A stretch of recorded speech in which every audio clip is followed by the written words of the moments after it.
Bonjour les loucottes. Aujourd'hui, on a une nouvelle carte. Donc, j'ai obtenu une nouvelle carte. La carte Auto-empathie. Que je vais tout de suite afficher à l'écran. Alors, la carte Auto-empathie aujourd'hui nous indique tu crées ce que tu crains, alors transforme tes peurs en besoins. Par exemple, au lieu de te dire j'ai peur de rater ma vie, concentre-toi sur j'aspire à réussir ma vie. Alors, cette carte auto-empathie, donc là, c'est l'idée d'être à l'écoute de son propre cœur ici, hein, ses émotions, etc. Alors là, on nous parle clairement de pensée créatrice et de loi d'attraction. On nous dit tu crées ce que tu crains. Oui, alors tu crées ce que tu crains, mais pas que ce que tu crains. En fait, tes pensées, en général, nos pensées, sont créatrices. Et effectivement, si dans mes pensées j'ai peur, et ben je crée l'objet de ma peur. Et c'est en ce sens finalement que cette carte nous invite tous à plutôt exprimer finalement ici un besoin à satisfaire. D'ailleurs, ça renvoie du coup à la carte d'hier sur les besoins. Le fait d'identifier ses besoins, d'être capable de les reconnaître. Et donc ici, on nous dit de transformer à chaque fois qu'on a peur de quelque chose, de le transformer finalement en quel besoin je cherche à satisfaire. Si par exemple on prend l'exemple j'ai peur de la solitude, j'ai peur d'être seule.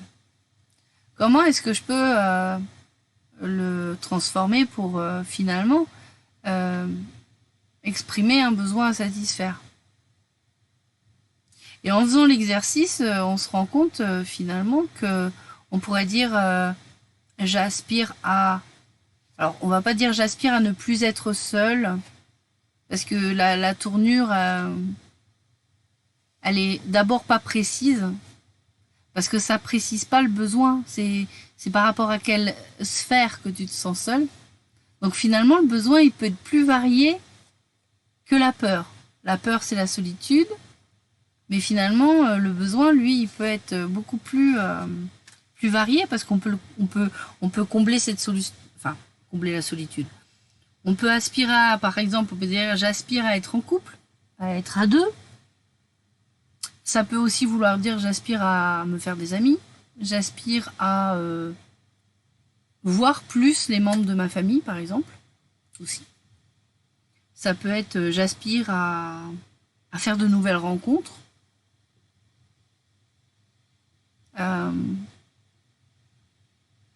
Ça pourrait être aussi j'aspire à appartenir à un collectif, quel qu'il soit. Donc finalement, le besoin, il est plus varié que le sentiment de peur, en fait. Que l'objet de la peur.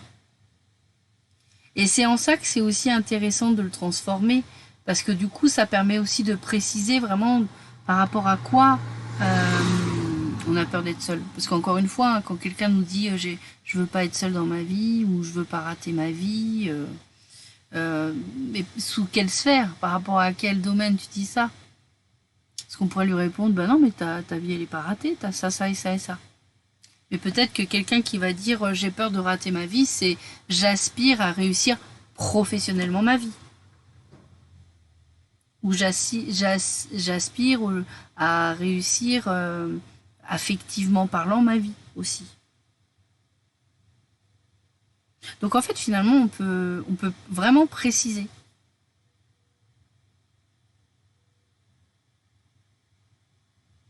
Donc ça c'est un exercice assez intéressant.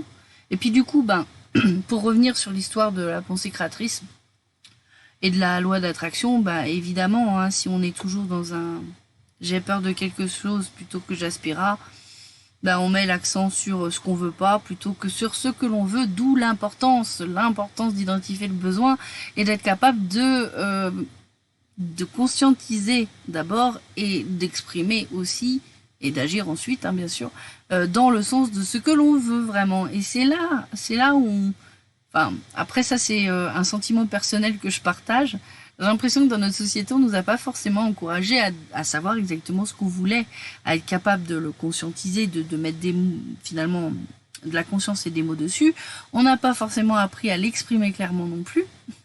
Et du coup, bah, fatalement, comme on sait pas trop ce qu'on veut, c'est plus compliqué d'agir dans le sens de ce qui est bon pour nous. Donc là, c'est une première étape intéressante pour bah, finalement faire un pas vers la bonne direction. Vers la bonne direction, c'est-à-dire celle qui nous correspond le mieux. Voilà les loupiottes. Bon, ben c'est tout pour moi. N'hésitez pas à partager ce qui vous parle, des choses que je n'ai pas dites hein, aussi. Hein. Là, je vous donne juste un point de vue, hein, un ressenti par rapport à une carte. Surtout, n'hésitez pas à partager dans les commentaires sous la vidéo. Voilà les loupiottes, je vous fais du gros bisou. Prenez un grand soin de vous. Ciao!